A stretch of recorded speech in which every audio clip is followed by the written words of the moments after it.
Bonjour, bonsoir, bienvenue dans cette session d'aujourd'hui, qui est la suite de la session que j'ai mis en ligne il y a 48 heures. Donc, comme promis, nous allons entamer les mêmes manipulations que nous avons eues par rapport aux points, par rapport aux coordonnées dans Revit. Ici, quand je parlais des points, j'ai fait référence aux points de base du projet, aux points internes de Revit et aux points topographiques. Nous allons voir à quoi sert, mon avis, à quoi sert chaque point, chaque coordonnée. Et dans la première partie, nous avons fait toutes les manipulations dans Revit sans utilisation des plugins. Dans cette session, nous allons faire les mêmes manipulations, mais en utilisant une extension, un plugin nommé Rhino Inside Revit. Donc, nous allons voir l'avantage de pouvoir utiliser une extension dans ce genre d'opération. Et donc, je suis heureux de vous retrouver et je vous souhaite une très bonne venue. Si vous avez raté la première vidéo, donc je vous mets les liens ici en haut. Vous pouvez y revenir ou commencer disons, ce tutoriel pour comprendre toute la suite que nous exposons que nous exposons dans cette vidéo. Et donc, cette vidéo s'inscrit dans la suite de la série que j'ai démarrée par rapport à Revit, et pas seulement à Revit, mais à Revit dans l'environnement de la conception paramétrique.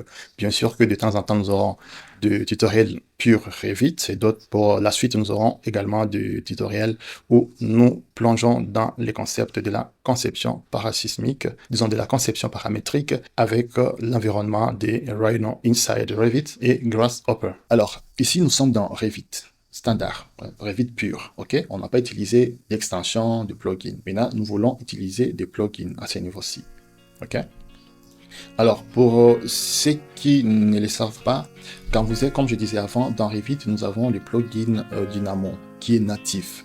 Donc, si vous voulez les voir, vous allez dans le menu Gérer, puis vous venez sur ici, vous allez voir l'outil Dynamo. Donc, si vous lancez là-bas, Dynamo va se lancer et vous allez commencer à faire vos manipulations. Mais nous, on ne va pas utiliser Dynamo pour des raisons que j'ai évoquées. Mais ça dépend aussi de tout et chacun. Voilà, donc nous allons utiliser notre cher Rhino Inside Revit. Ok? Donc, on va démarrer notre écosystème. Alors, pour mon cas, l'écosystème est tout installé. Ici, je vais juste vous montrer, vous initier comment ça se passe. Et je vais également vous laisser dans, disons, la description les liens pour télécharger Rhino, pour télécharger aussi Revit Inside Rhino, ou plutôt Rhino Inside Revit, excuse. Alors, je vais lancer l'écosystème et puis on fait les manipulations pour vous donner une idée comment on peut gérer tout ça. Très bien.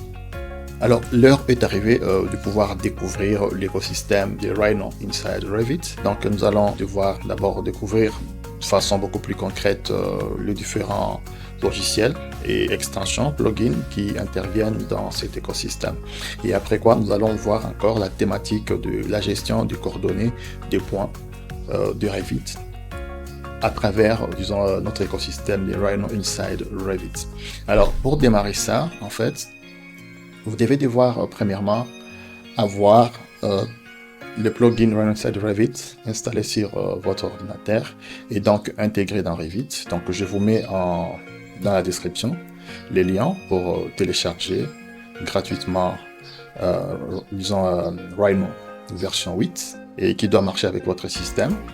Vous allez également, je vais également vous laisser le lien pour pouvoir télécharger disons l'extension Rhino Inside Revit. Après quoi, si vous le souhaitez, vous pouvez faire les mêmes manipulations que je suis en train de faire ici et pouvoir aussi exploiter le potentiel, disons, de cet écosystème dans d'autres tutoriels que j'aurai à partager ici.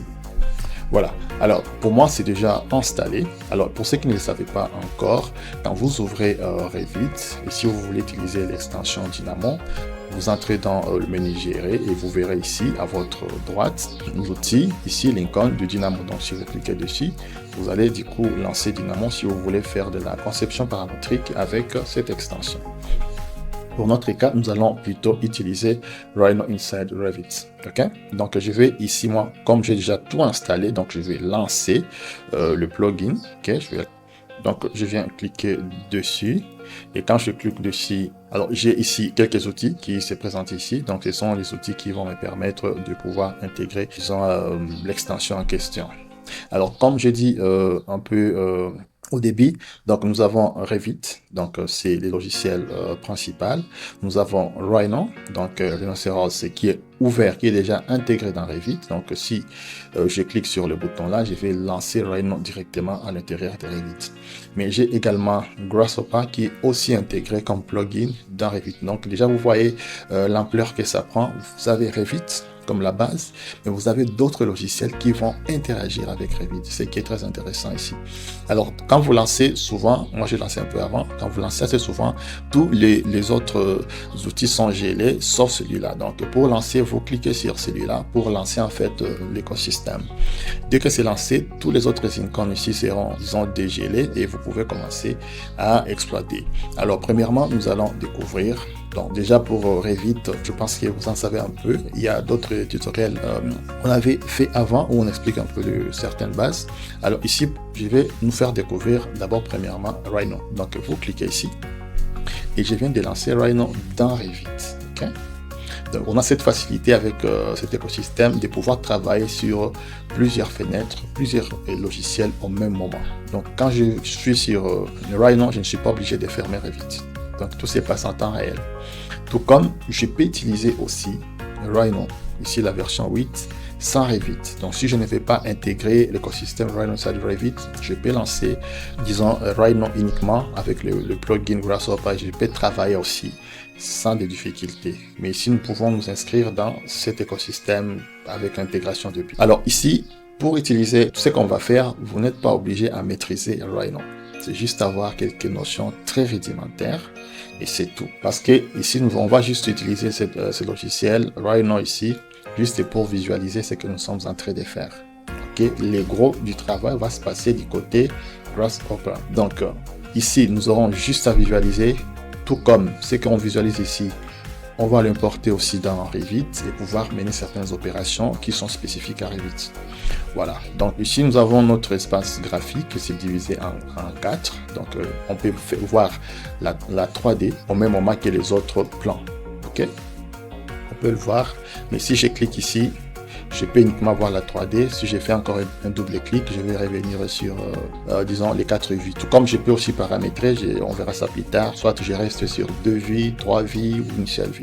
Donc, tout va dépendre de l'importance. D'accord? Donc, pour récapituler, à ce niveau ici, vous n'êtes pas obligé de connaître à fond Rhino. Ok? Alors, nous allons découvrir Grasshopper. Donc, alors pour lancer Grasshopper, j'ai deux possibilités. Je viens ici dans la ligne de commande ici.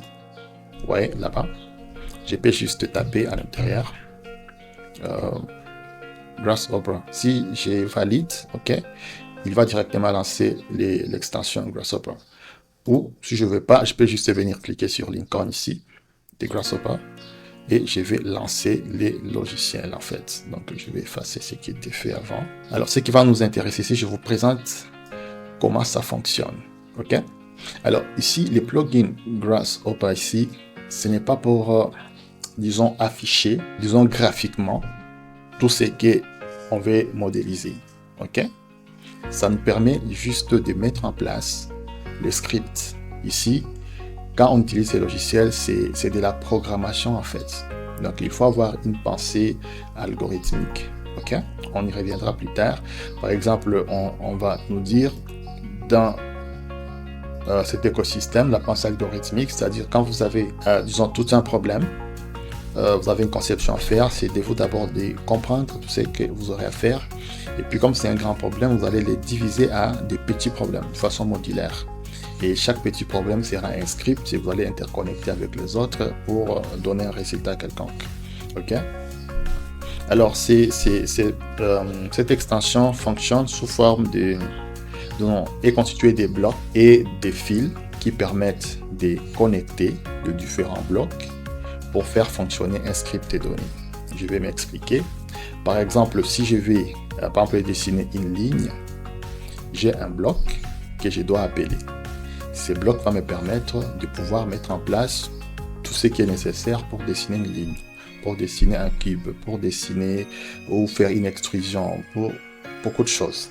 Ok, je vais prendre par exemple un cas. Alors ici, nous avons les différents menus. Okay. On aura exploré progressivement parce qu'il y a beaucoup de choses à apprendre. Et dans les mêmes plugins, nous avons d'autres plugins, ce qui est intéressant. Ok. Alors ici, si je vais par exemple dessiner une ligne, je vais chercher l'outil ou les composants, comme on appelle ici, qui me permet de mettre en place une ligne. Par exemple, je peux faire un double clic dans l'espace, tout comme je peux venir ici, dans les différents outils pour chercher l'outil correspondant. Mais ce qui est beaucoup plus, disons, fluide, c'est de faire un double clic. Et si vous connaissez déjà avec l'habitude, vous devez connaître les noms du composant. Par exemple, moi, je vais faire une ligne, je vais taper juste line. Et il y a plusieurs façons de dessiner une ligne qui s'affiche ici. Donc, je tape line. Donc, il y a plusieurs composants qui me permettent de dessiner des lignes. Donc, vous choisirez les composants selon les cas. Je prends le cas le plus standard. Donc, je prends ces composants ici, line, qui va prendre. Donc, c'est une fonction en fait. C'est une fonction qui va me permettre de créer une ligne. Et ça va prendre comme input, comme donnée d'entrée, le point de départ et le point de fin. OK, le start point et end point. Et enfin, ça va me sortir un output, disons, une ligne. OK. Alors, par exemple, ici, je peux aussi avoir, comme ici, ça me demande un point, je peux par exemple avoir besoin d'un autre composant qui va me permettre de créer des points. OK? Par exemple, je peux taper ici points. OK? Ça va me permettre de trouver un composant pour construire un point. Donc, je vais écrire plutôt construct point. OK? OK, ces composants. Donc, si je les connecte ici, je serai en train de créer un point. Mais ces composants aussi me demandent d'autres composants, d'autres données d'entrée, hein, d'autres inputs. Donc, comme nous savons que les points constitués sont de 3 coordonnées, x, y, z, et donc je peux entrer les différentes coordonnées. Par exemple, ici, je vais taper ça, c'est ce qu'on appelle, disons, des slide number. Donc, je vais juste taper les noms, disons les nombres, les chiffres. Je fais entrer et ça me donne une. Donc, c'est comme un curseur qui me permet vraiment en temps réel de changer disons, du bassin d'un nombre à un autre. OK, ça ce sont pour moi, pour ces cas-ci, ce sont des coordonnées. Donc, je peux, comme ici on m'a demande 3, par exemple, je vais prendre celui-là, je vais les copier. Donc, je vous montrerai toutes les opérations pour faire des copies comme ça. OK. Donc, je vais connecter ça ici. Donc, j'ai la coordonnée X, Y et Z. Et je peux changer la position en temps réel ici. Alors, on me demande un deuxième point ici. OK, donc je peux connecter un deuxième point ici. Donc, je vais encore copier tous ces scripts. Ça, c'est déjà un script. C'est déjà un code, en fait, un code visuel. Et quand je mets là-bas, ça va déjà créer le point. Disons, comment je vais dire, la ligne. On va voir, comme je vous ai dit, ici, disons, Rhino nous permet uniquement de visualiser ce qu'on est en train de faire. Donc, si nous revenons ici dans Rhino, vous verrez que la ligne que je viens de créer est là-bas. OK? Elle est là. Donc, je peux faire quoi? Je peux changer la position et ça va bouger en même. OK? Ça bouge même. On verra aussi un peu plus tard, tout de suite là, comment on peut maintenant passer des Rhino vers Revit et c'est très intéressant. Alors ça, c'était juste pour vous expliquer comment fonctionne avec cet exemple, disons le plugin ici de Grasshopper. Donc, c'est constitué des blocs. Nous avons des blocs qui ont des fonctions particulières, par exemple un bloc pour mettre en place ligne, un point, un cube, peu importe. Ok, vous pouvez combiner différents blocs pour trouver quelque chose. Nous avons aussi des blocs pour afficher des informations. Nous avons des blocs pour insérer des informations. C'est comme par exemple ces blocs ici, ces components comme on les appelle. Ça nous permet d'insérer des informations dans ces blocs ici qui a besoin de ces informations-là. OK? Pour pouvoir, donc un bloc, des fois peut être utilisé comme fonction et à la fois peut être utilisé comme, disons, un bloc qui fournit de la donnée à un autre bloc, ainsi de suite. Nous avons également des blocs pour afficher des informations. Nous avons des blocs pour sélectionner des informations, ainsi de suite. Alors, je pense que c'est un peu plus clair. Alors, ce que nous allons faire ici maintenant, c'est de reprendre notre exemple de gestion des points, des coordonnées de Revit, à travers Grasshopper, à travers Rhino Inside Revit. C'est ce que nous allons maintenant essayer de voir tout de suite ici.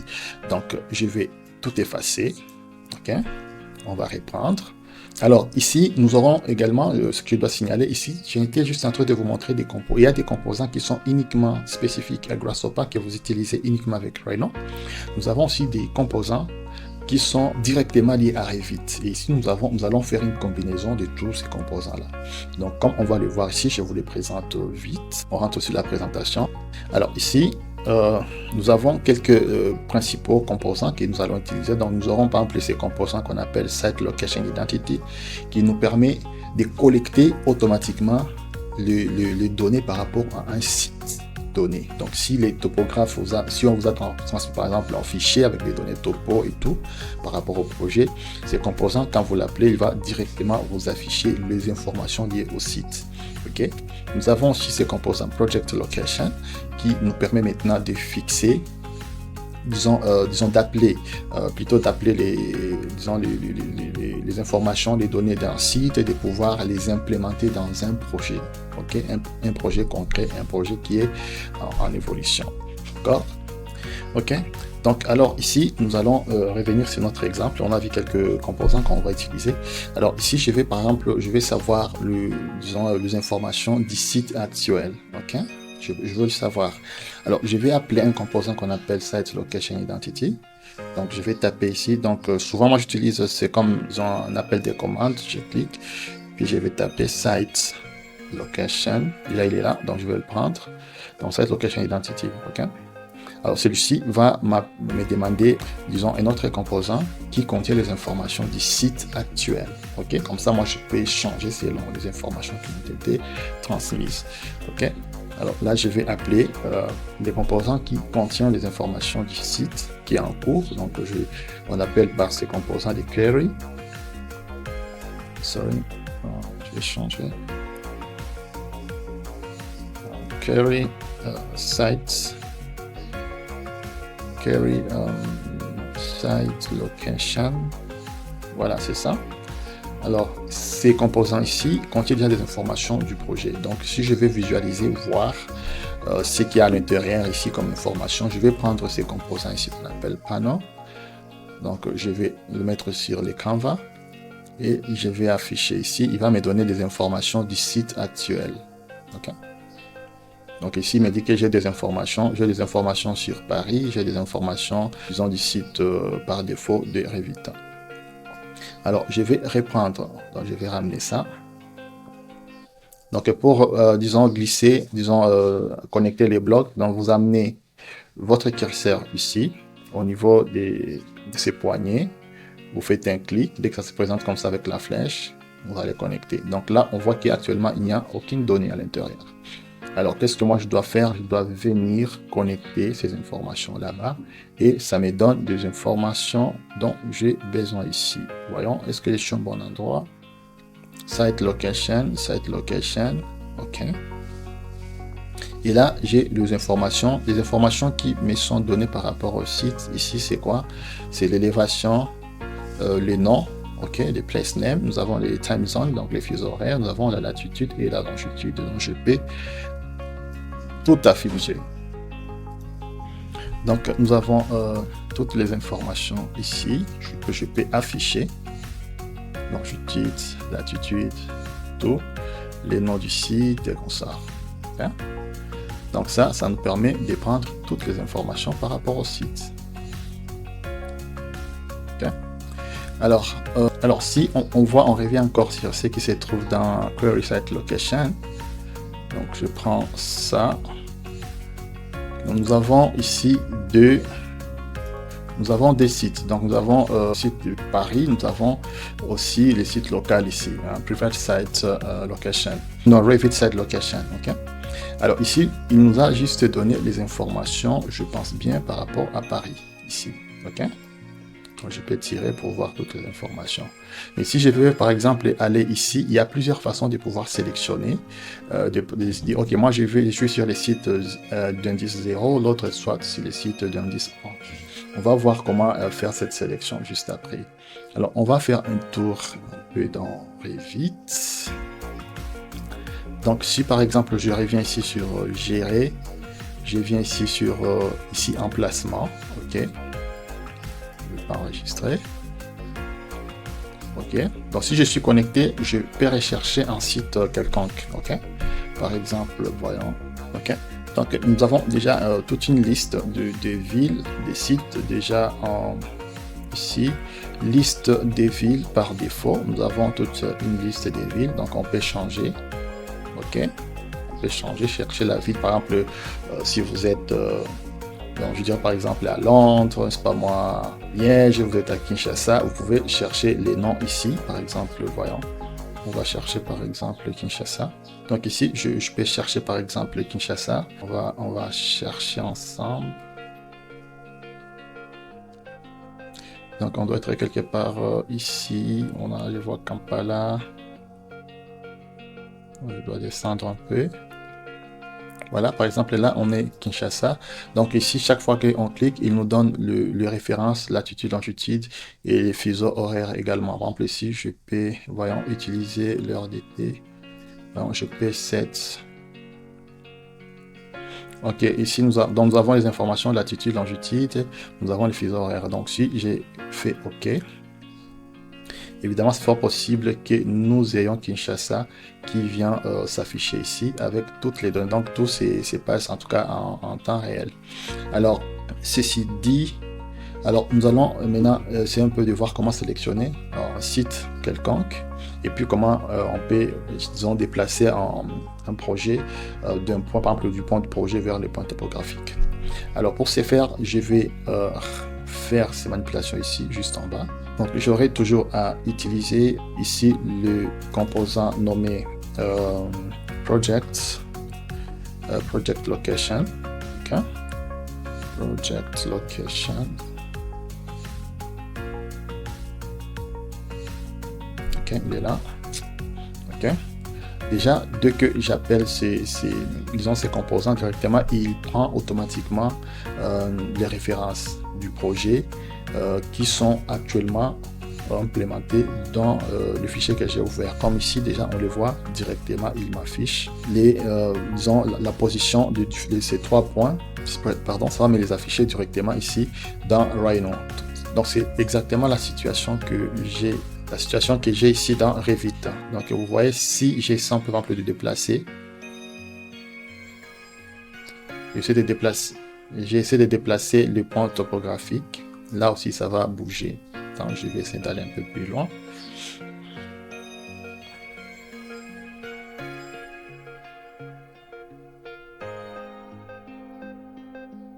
Donc, peut-être que vous le voyez ici, nous avons le point origine, les points internes, nous avons le point du projet, nous avons les points topographiques aussi là-bas. Okay? Voilà, donc ça c'est une première étape. Alors ici, je vais maintenant devoir sélectionner parmi ce que nous avons ici, comme les sites, je vais devoir maintenant sélectionner lesquels des sites moi je vais utiliser. Okay? Donc, je vais appeler un composant qui me permet de sélectionner, donc qu'on appelle value picker. Okay? Et je vais connecter ici et là il va me donner le site.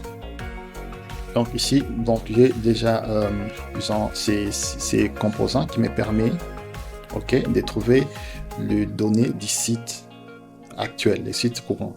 Alors je vais encore appeler ces composants ici. Donc celui-ci, le site location identity, pour voir l'identité maintenant des coordonnées du site. Donc je vais appeler site location identity. Ok, il est là. Et je vais connecter site location. Donc il faut aussi veiller sur le type de données. Donc quand je connecte là, donc je peux recueillir toutes les informations par rapport à ces sites-là. Ok, comme on l'a fait tantôt. Alors ici, maintenant nous allons voir comment appliquer tout ça sur un site concret. Donc on va prendre juste un exemple. Alors pour ce faire, j'aurai besoin de notre composant qu'on appelle project location. Ok. On va l'écrire. Project location. Ok, il est là. Alors je vais maintenant, comme ici on a vu, nous avons ici par exemple les sites de Kinshasa qu'on venait d'insérer. Alors je dois devoir maintenant chercher comment récupérer toutes les informations là. Alors qu'est-ce que je vais faire? Je vais appeler un autre composant qui me permet de sélectionner, les informations, les données. Je vais changer la langue. Okay. Qu'on appelle value picker. Okay. Alors je vais les connecter ici. Donc ça me donne les noms du site. Ok, là c'est Kinshasa. Ça va me donner les shared sites. Donc si nous travaillons avec des projets, disons, externes, par exemple nous avons un projet sur lequel on fait l'architecture, un projet Revit, on a l'architecture, on a les structures, on a les MEP et tout. Dans ce cas-là, ça sera des shared sites. Ok, et là, il faudra aussi gérer les coordonnées pour que tout puisse bien coïncider. Alors, pour ce cas ici, nous n'avons pas des sites, des shared sites plutôt. Donc là, c'est site par défaut. Nous avons les serveurs points, nous avons project base points, et nous pouvons visualiser d'autres. Le dernier composant, le dernier point, c'est les points topographiques. Ok. Là, nous sommes sur le site de Kinshasa. Nous pouvons changer les sites selon les besoins. Okay? Voilà. Alors, à partir d'ici, je peux facilement devoir changer, me déplacer d'un site à un autre. On va voir ici les workflows tels que je l'ai inscrit, tels que je l'ai mentionné dans la présentation. Ok, notre workflow pour pouvoir mettre en place ces écosystèmes. Donc, les workflows Grasshopper. Donc, premièrement, on va récupérer les positions actuelles, c'est qu'on vient de faire. Deuxièmement, on va créer un vecteur de déplacement. Ok, on va indiquer au logiciel comment il doit se déplacer pour aller positionner les bâtiments. Donc, on va lui indiquer le chemin en fait. Et après, nous allons voir comment faire une application de calage dans Revit aussi directement. Ok, donc maintenant, on va créer ce vecteur-là. Alors, ici, nous allons prendre comme, juste pour illustrer comment ça fonctionne, je vais prendre une sphère comme mon projet. Ok, je dis ok, je prends une sphère. Je vais appeler les composants pour créer des sphères. Voilà, celui-là. Alors, dès que j'appelle les composants, il va me créer une sphère par défaut, ce qui est là-bas. On voit ici la sphère prend comme input la base, donc la position. Si nous sommes sur la position, donc les points origine, des coordonnées 0, 0. Et nous avons les rayons. Ok, je vais insérer les rayons. Donc, je tape. Alors ici, je vais faire appel à un composant qu'on appelle slide number, donc qui me permet de fixer une plage de nombres et je peux choisir parmi ces nombres-là ce que je veux. Ok.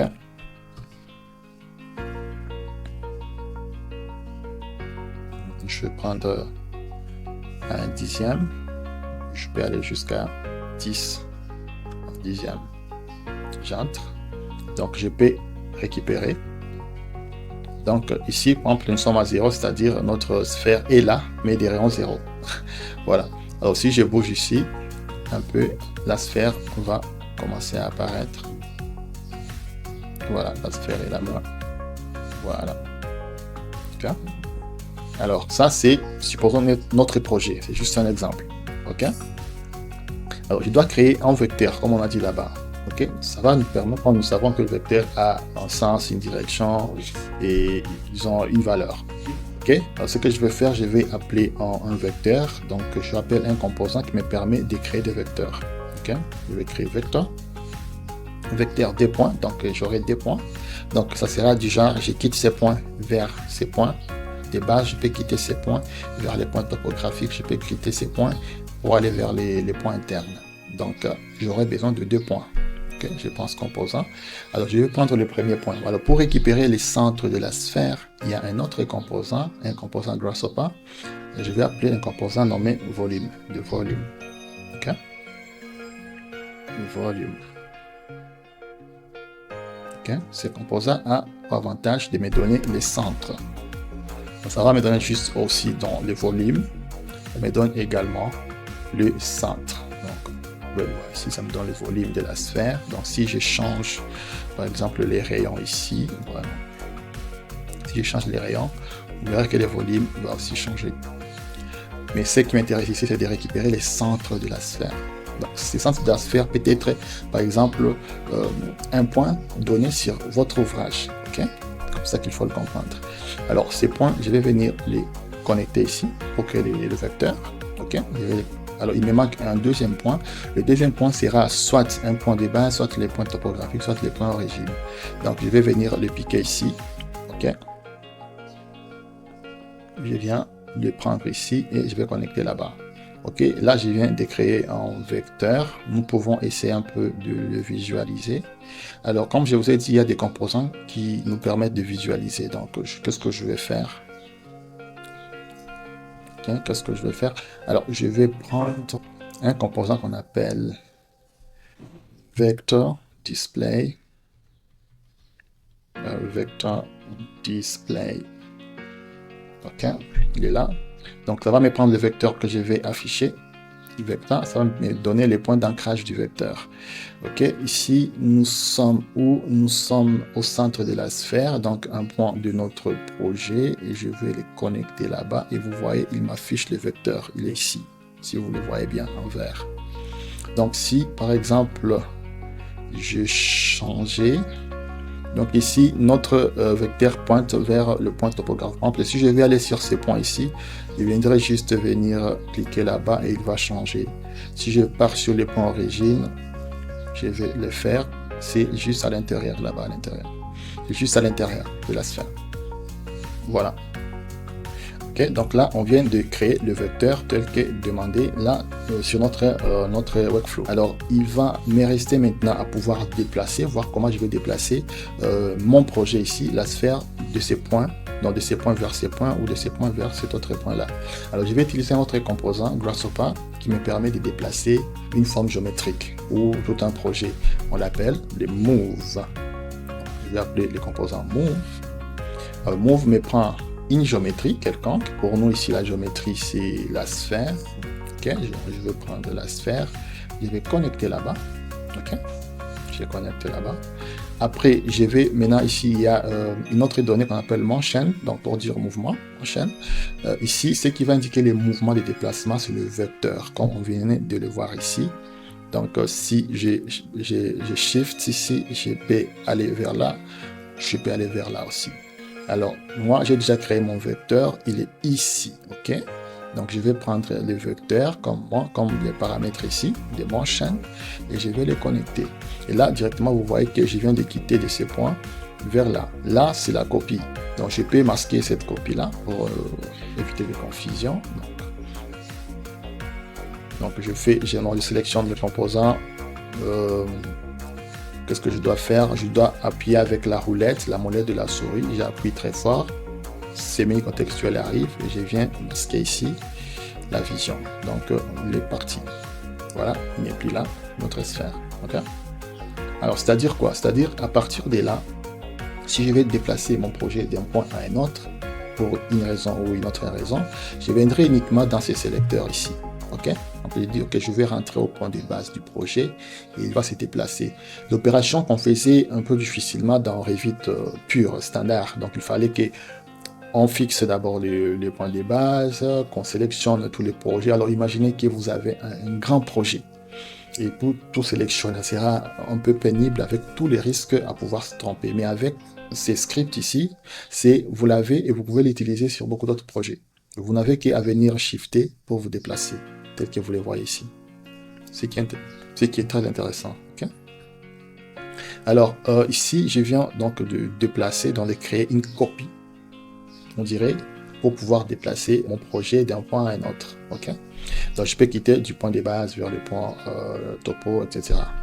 Alors, autre chose, par exemple, si j'ai modélisé et que mon projet n'a pas démarré au point interne de Revit, par exemple, le point des coordonnées 0,0, par exemple, je suis à un point quelconque, donc on va voir ici un modèle, comme ici on me dit pour la sphère, j'ai besoin d'une base, donc le point de départ, ok, le point d'ancrage de départ de mon projet.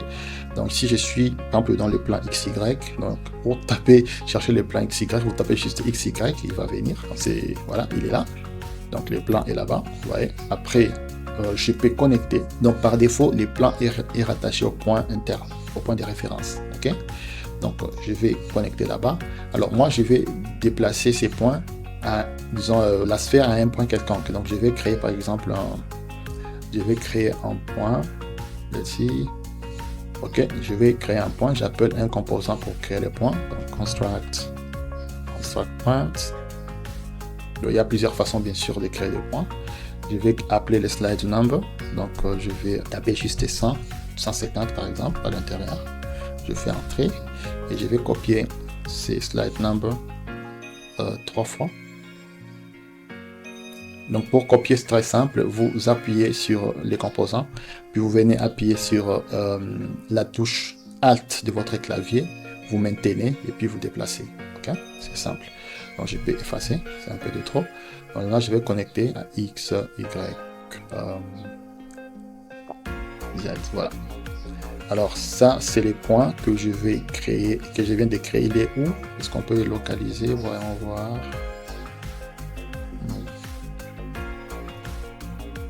On va le chercher. Ok, on va chercher les points que je viens de créer. Donc si je bouge par exemple, quand je vais changer un peu la configuration, je prends de décimaux. Donc je vais effacer tout ça pour bien contrôler les déplacements du point. Donc je tape 0.0, 2 points, puis je place par exemple 100.0, puis je fais entrer, puis je vais le copier deux fois comme je vous ai montré. Ok, alors je vais connecter. Là ce sont maintenant les coordonnées de mon point. Ok, après ce que je dois faire, on va voir. Alors là je vais maintenant localiser les points. Je sélectionne, il doit être au centre parce que ça coïncide avec le point 0, 0, 0, mais je vais le déplacer un peu. Voilà, je vais placer sur l'axe des Y. On va aller chercher. Voilà, il est quelque part là. Ok, il est là. Je peux le déplacer sur l'axe en hauteur. Il va monter un tout petit peu. Voilà, il est là. Je peux aussi le déplacer ici. Voilà, il est quelque part là. Donc si je connecte ici, la sphère là des bases va se placer à ce niveau-là. Vous voyez? Maintenant on pointe vers là. Alors, ok. Donc la sphère là, attends, je vais l'afficher encore. Il est là. Ok. Donc nous étions ici à l'origine, on a quitté l'origine et on revient. Je vais le masquer encore. Hein? Voilà. Donc c'est-à-dire là, j'ai, par exemple, ce que je disais, j'ai débuté mon projet à un point quelconque. Ça peut être très important quand vous voulez importer dans, par exemple, dans un robot pour faire les calculs. Vous avez tout fait, le modèle analytique est prêt. Vous pouvez, parce que là, il faut être sûr que vous êtes au point 00. Si vous n'êtes pas au point 00, ça va vous créer des soucis. Et là, vous avez votre projet que vous avez déjà fait. Okay, vous pouvez l'avoir démarré, il est déjà en Revit. On va voir comment les visualiser dans Revit, il n'est pas encore présent. Alors là, c'est que vous aurez à faire, vous pouvez dire, ok, mon projet là, la sphère là, alors je vais, par exemple, le ramener au point origine, au point interne, ok, et il va rentrer au point interne là-bas. Je vais par exemple le déplacer sur les points du projet et il va y aller. Je vais le déplacer, et là ça se passe en un clic, comme vous êtes en train de le voir. Donc vous n'avez plus besoin d'aller sélectionner votre projet. Par exemple, c'est un grand projet, c'est pas moi de 60 mètres, c'est pas moi combien. Ça sera aussi simple que ça. Ok. Alors, ce que je voulais vous montrer. Alors, autre chose maintenant, on va voir comment je peux amener ces projets directement dans Revit. Ok. Alors, qu'est-ce que je dois faire? Il y a plusieurs façons de le faire, mais je vais vous montrer l'une des façons de le faire. Je vais appeler un composant Run Inside Revit, ce qu'on appelle Add Direct Shape. Ok, je vais appeler un composant appelé Direct Shape. Ok, Add Direct Shape. Ok, Geometry, qui me permet d'amener un projet qui va quitter Rhino. Alors, je vais utiliser, comme je disais, ces composants ici, Add Direct Shape Geometry, qui va me permettre d'amener, ok, comme par magie, ça va me permettre d'amener mon projet disons, je vais dire, de Rhino vers Revit. Donc, ici, j'ai géométrie, je vais venir connecter avec cette entrée ici, géométrie. Il faut veiller sur le type de données. Ok, ça va prendre quelques secondes et puis directement mon projet est dans Revit.